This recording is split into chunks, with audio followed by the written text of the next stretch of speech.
प्रिय साथियों, नमस्कार।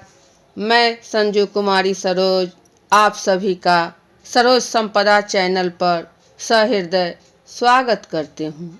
जैसा कि आपको YouTube के थंबनेल से ज्ञात है कि आज हम सभी सक्षमता परीक्षा 2024 जो वर्ष 2003 से 2022 तक बिहार में बहाल नियोजित शिक्षकों एवं BPSC, TRE 3 special, DElEd, CTET एवं बीएड के विभिन्न प्रतियोगी परीक्षाओं में पूछे जाने वाले प्रश्न को समझा जाएगा।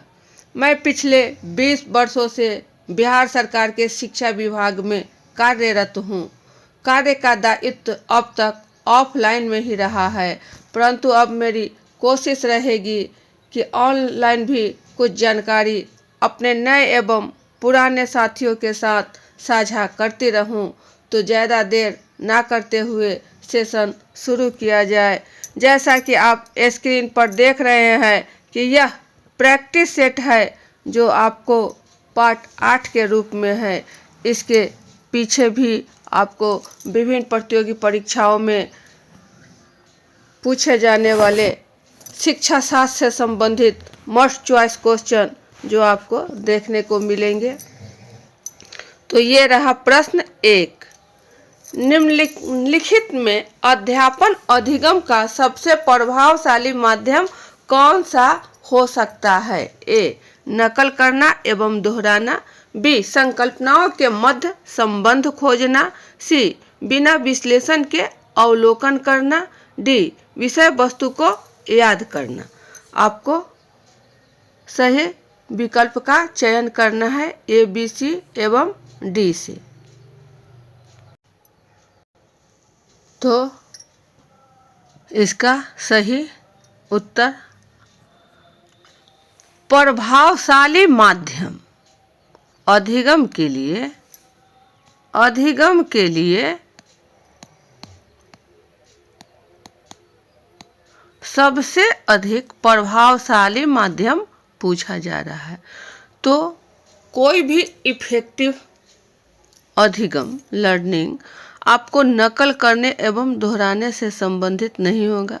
बिना विश्लेषण के अवलोकन करना यह भी गलत है।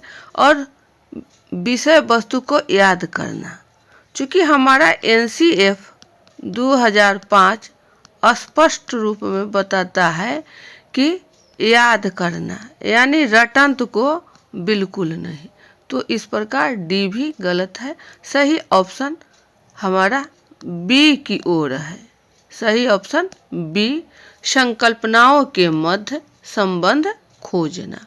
उत्तर आपका बी है। ये रहा सही उत्तर, संकल्पनाओं के मध्य संबंध खोजना। अगला प्रश्न, निम्नलिखित में अधिगम के लिए अभिप्रेरणा किस प्रकार उपयुक्त है? ए. बच्चा को दंड देकर। बी. याद कर। सी. प्रवीणता अभिमुखी लक्ष्यों पर जोर देकर। डी. आसान क्रियाकलाप देकर। तो सही विकल्प का ए, बी, सी और डी से चयन करना है। अधिगम के लिए अभिप्रेरणा क्या होगा? तो बच्चा को दंड देने से वह मोटिवेटेड नहीं हो रहा है, वह डीमोटिवेटेड हो जाएगा। दंड देना, दंड याद करना, यह भी कथन आपका सही नहीं है। याद करने से उसमें अभिप्रेरणा की वृद्धि नहीं हो रही। प्रवीणता अभिमुखी लक्ष्यों पर जोर देकर, जो कंटेंट है उसमें बच्चों में प्रवीणता आनी चाहिए। और वो प्रवीणता कैसे आए? उन गोल को, उन लक्ष्यों को उस पर जोर देकर, उस पर प्रेशर बनाकर। इस प्रकार अधिगम के लिए अभिप्रेरणा यहाँ उपयुक्त है। आसान क्रियाकलाप देकर, आसान से नहीं, थोड़ा इस पर विशेष महत्व, ज़्यादा दबाव की ज़रूरत है। तो ऑप्शन हमारा सी सही है, उत्तर रहा ये रहा सही उत्तर। प्रवीणता अभिमुखी लक्ष्यों पर जोर देकर अधिगम के लिए अभिप्रेरणा उपयुक्त है। अगला प्रश्न, निम्नलिखित में सृजनात्मकता की पहचान का प्रमुख लक्षण क्या है? ए असतर्कता, बी अति सक्रियता, सी अपसारी चिंतन, डी बोधगम्यता या अल्प परिज्ञानता। तो सही विकल्प का चयन करना है ए, बी, सी एवं डी से। सृजनात्मकता, जो हम नई चीज की खोज करें, नई चीज की खोज, सृजन, रचना, क्रिएटिविटी, कंस्ट्रक्टिविटी, ये सब प्रमुख लक्षण आपको अपसारी चिंतन में, ये सब आपको मिलेंगे अपसारी चिंतन। जो नई नई चीज़ों की सोच करे, खोज करे, वो है आपका अपसारी चिंतन, जो ऑप्शन सी की ओर है। इस प्रकार हमारा सही उत्तर अपसारी चिंतन, अपसारी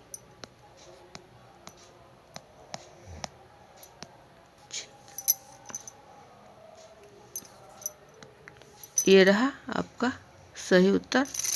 अगला प्रश्न, निम्नलिखित में समस्या समाधान क्षमता किस प्रकार सुसाध्य किया जा सकता है? ए अटल प्रक्रिया के इस्तेमाल को बढ़ावा देकर समस्या को हल करना, समरूपों के इस्तेमाल को बढ़ावा देकर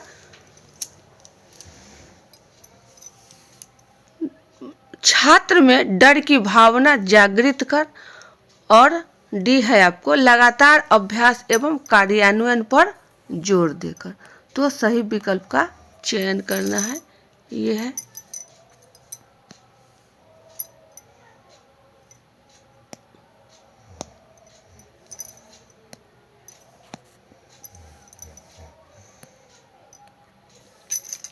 आपका छात्र में डर की भावना जागृत कर किसी भी समस्या को समाधान नहीं किया जा सकता है। समरूपों के इस्तेमाल को बढ़ावा देकर, यह भी कथन आपका गलत है।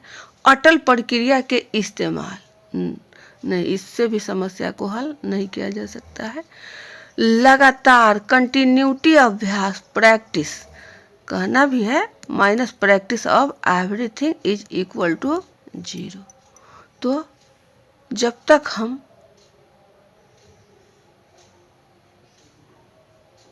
प्रयास कर रहे हैं, कोशिश कर रहे हैं, तो हमारी सफलता शिखर की ओर है। लेकिन जहाँ माइनस प्रैक्टिस है, वो हमें सफलता गर्त की ओर ले जाता है, वह शून्य में पहुंचा देता है। तो लगातार कंटिन्यूटी हमारा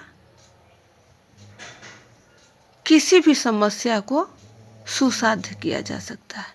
तो सही ऑप्शन डी की ओर है, लगातार अभ्यास एवं कार्यान्वयन पर जोर देकर। ऑप्शन डी हमारा सही उत्तर है, यह रहा सही उत्तर, लगातार अभ्यास एवं कार्यान्वयन पर जोर देकर। अगला प्रश्न, एक प्राथमिक शिक्षक के रूप में एक शिक्षक सतत एवं व्यापक आकलन करते समय किन बातों को सर्वोपरि मानते हैं? ए सुलेख लिखना, बी लिखित प्रश्न, सी कठिन शब्द का लेखन, डी छात्र द्वारा विभिन्न संदर्भों में भाषा प्रयोग की क्षमता। तो सही विकल्प का चयन करना है ए, बी, सी एवं डी से। प्रश्न है प्राथमिक शिक्षक 1 to 5 वर्ग, यह है हमारा 1 से 5 वर्ग के शिक्षक।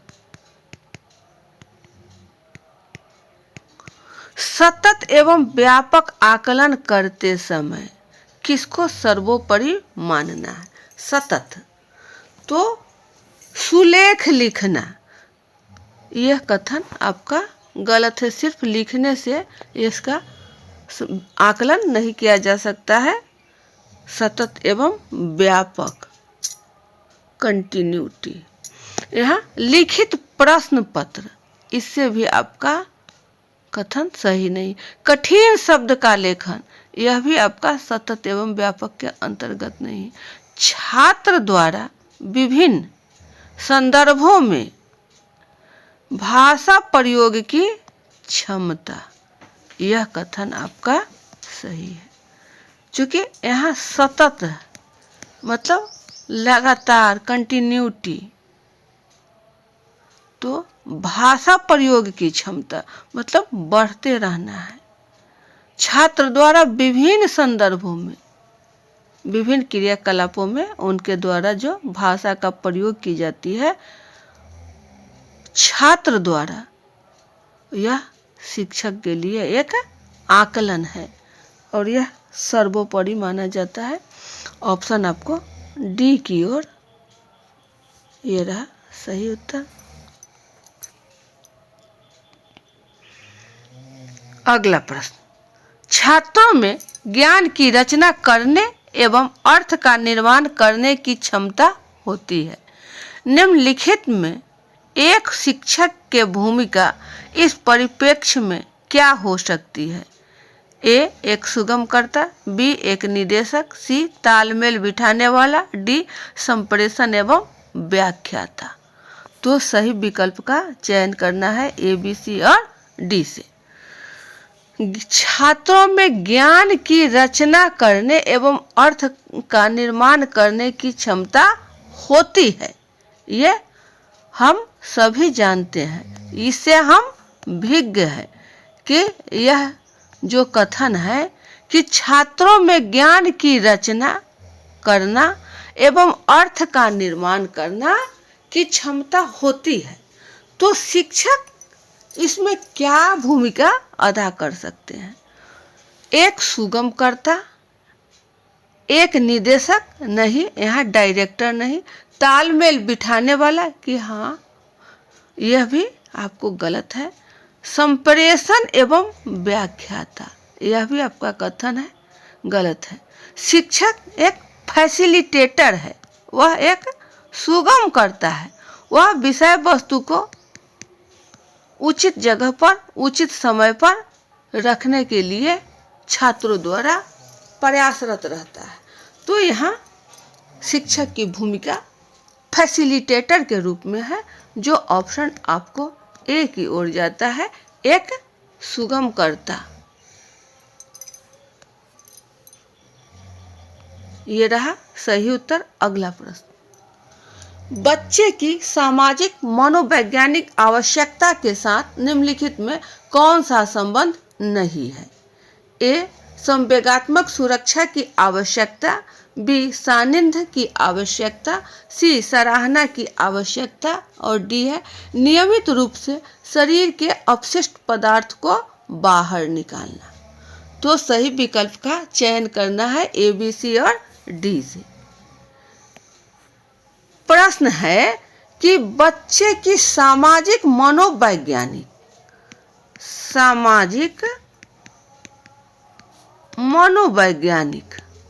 आवश्यकता का संबंध नहीं है, ये हमें फोकस करना है नहीं पर। तो संवेगात्मक सुरक्षा की आवश्यकता बच्चों में है, इसकी जरूरत उसे पड़ती है, तो हम संवेगात्मक सुरक्षा की आवश्यकता को प्रश्न के अनुसार नहीं चुन सकते हैं। ये हमारा नहीं में पूछा जा रहा है, जो कि यहाँ सही है। अगला है बी सानिध्य की आवश्यकता, तो उसको मनोवैज्ञानिक रूप पर सानिध्य की भी जरूरत पड़ती है कि हाँ, ये छोटा बच्चा है, इसको ऐसा आता है वैसा आता है, इस प्रकार की प्रशंसा भरे शब्द की। सराहना की आवश्यकता, सराहना भी उसे जरूरी है कि हाँ, यह इस काम को कर सकता है, इसमें क्षमता है, यह कोशिश करे तो सफलता पा सकता है। इस प्रकार के कथन बच्चों के लिए बहुत ही उपयुक्त है। तो ABC कथन यदि सही है तो नहीं हमारा क्या है, वो है हमारा नियमित रूप से शरीर के अपशिष्ट पदार्थ को बाहर निकालना। यह हमारा सही नहीं है, मनोवैज्ञानिक आवश्यकता के लिए यह जरूरी नहीं है, तो हमें खोजना है नहीं है। तो सही विकल्प हमारा है डी। ये रहा उत्तर आपका डी, नियमित रूप से शरीर के अपशिष्ट पदार्थ को बाहर निकालना। ये रहा सही उत्तर। अगला प्रश्न, किस अवस्था में बच्चे अपने समवयस्क समूह के सक्रिय सदस्य हो जाते हैं? ए बाल्यावस्था, बी पूर्व बाल्यावस्था, सी किशोरावस्था और डी प्रौढ़ावस्था। तो सही विकल्प का चयन करना है ए, बी, सी और डी से।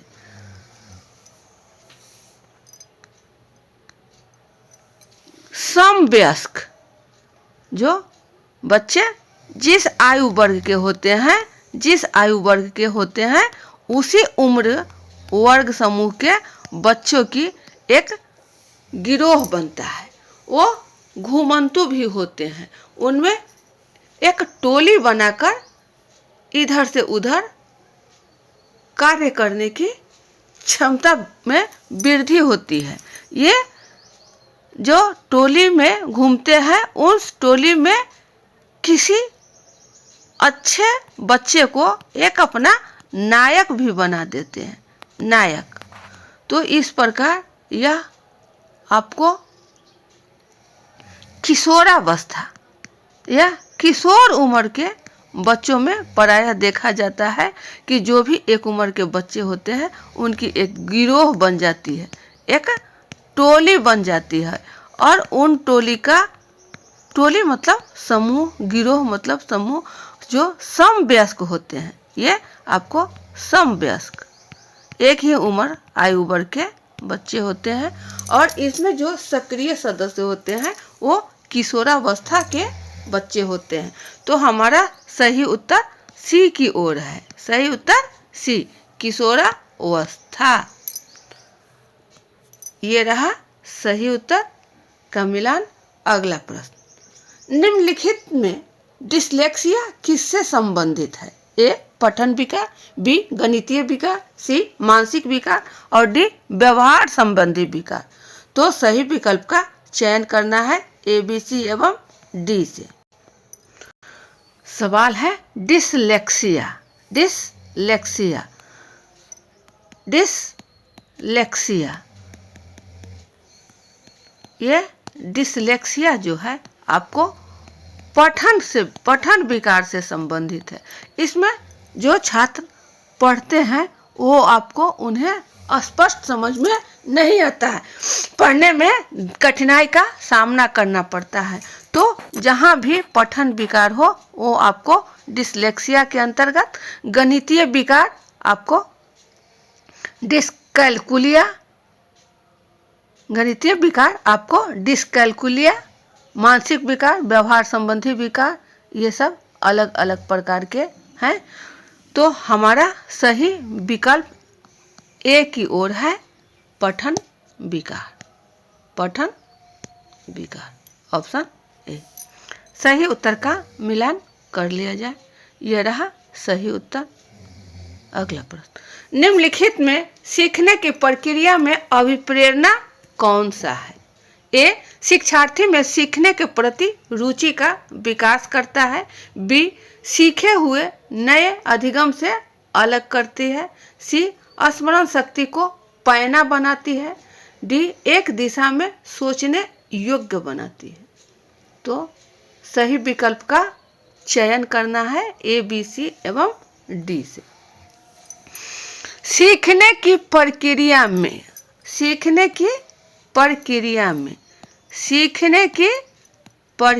में अभिप्रेरणा जब हम सीख रहे होते हैं अपने मनोबल से, अपने आत्मविश्वास से, तो उसमें अभिप्रेरणा कौन सा सही होगा?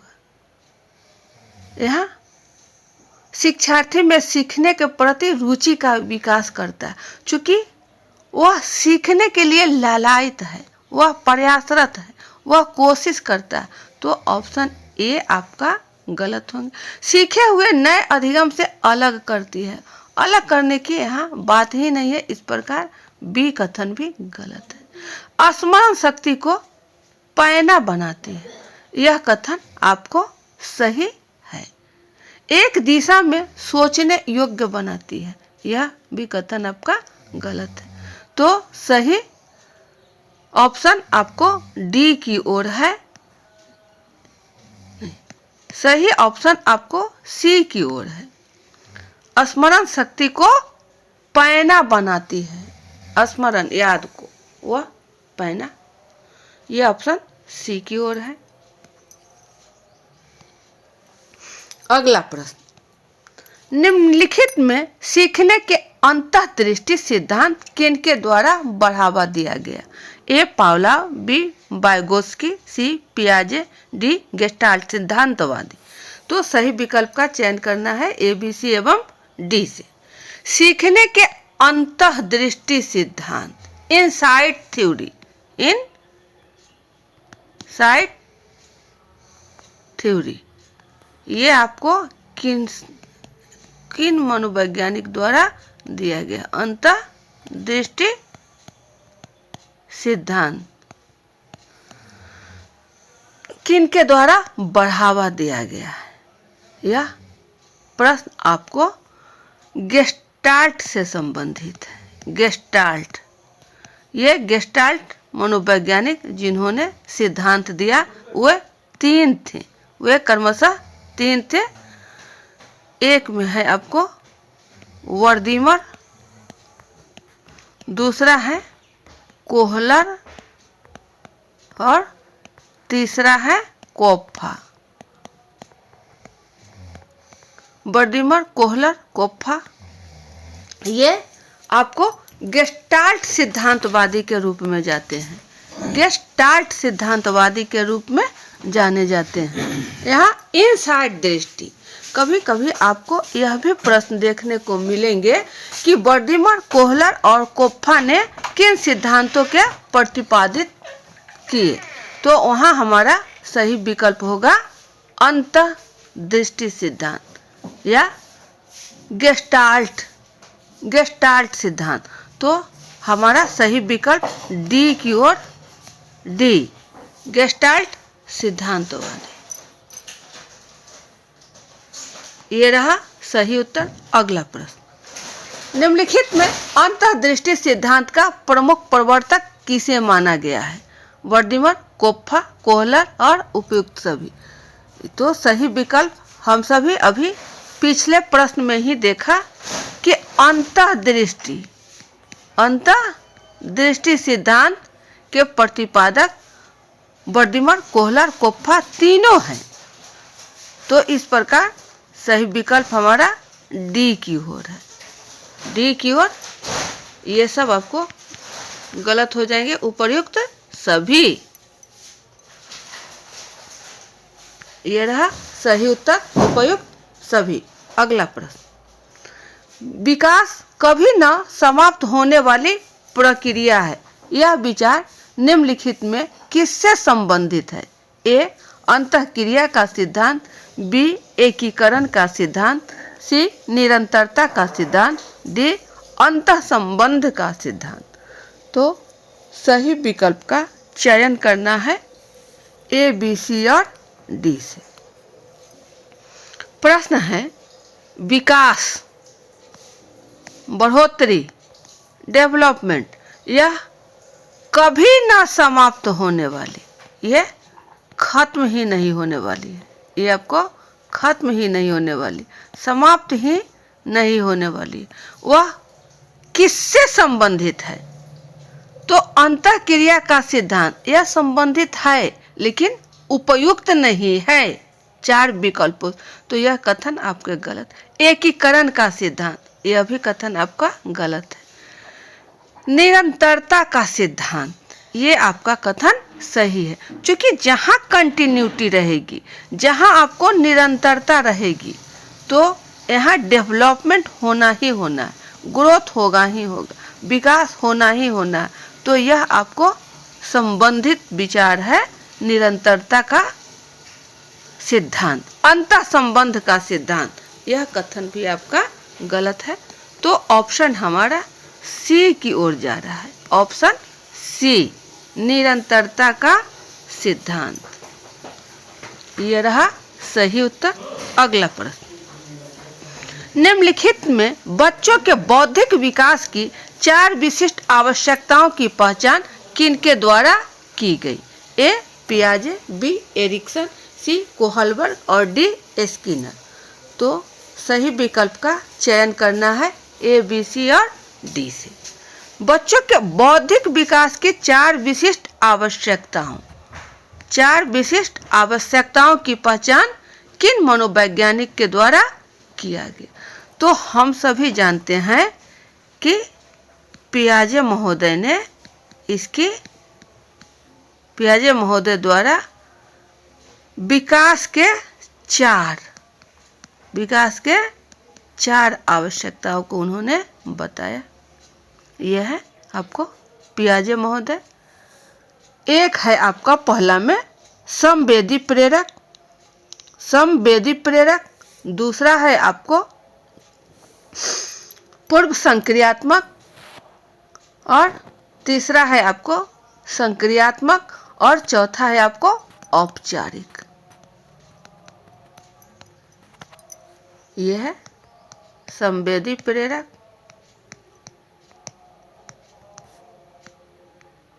पूर्व संक्रियात्मक,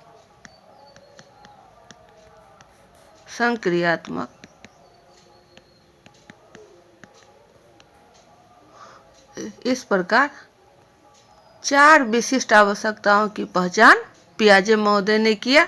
ऑप्शन ए की ओर हमारा ये रहा सही, ये सब गलत है।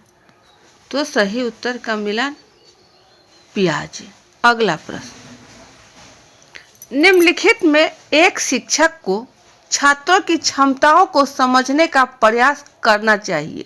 इस उद्देश्य का संबंध किससे है? ए सामाजिक दर्शन, बी शिक्षा समाजशास्त्र, सी शिक्षा मनोविज्ञान, डी मीडिया मनोविज्ञान।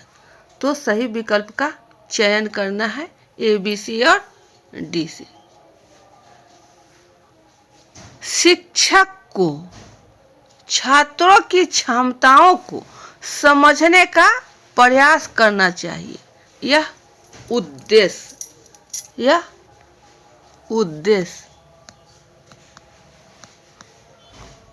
हमें खोजना है कि इसका उद्देश्य क्या है। तो शिक्षक हैं और छात्र हैं, तो विद्यालय जरूर है। तो यह सामाजिक दर्शन, समाज का दर्शन कराना यहाँ है, लेकिन उपयुक्त जो विशिष्ट होना चाहिए, क्योंकि हमारा इसमें एक ही ऑप्शन सही है जो बहुविकल्पी के रूप में है। तो ए गलत, शिक्षा समाजशास्त्र यह भी कथन सही है, लेकिन ऑप्शन के आधार पर यहाँ यह भी आपको गलत है। शिक्षा मनोविज्ञान, शिक्षा में मनोविज्ञान,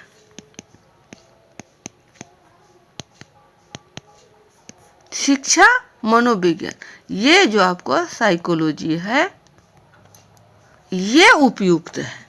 यह शिक्षा मनोविज्ञान के द्वारा ही हम बच्चों की भावना को, उसकी टेंडेंसी को, प्रवृत्ति को हम समझ सकते हैं कि वह क्या चाह रहा है।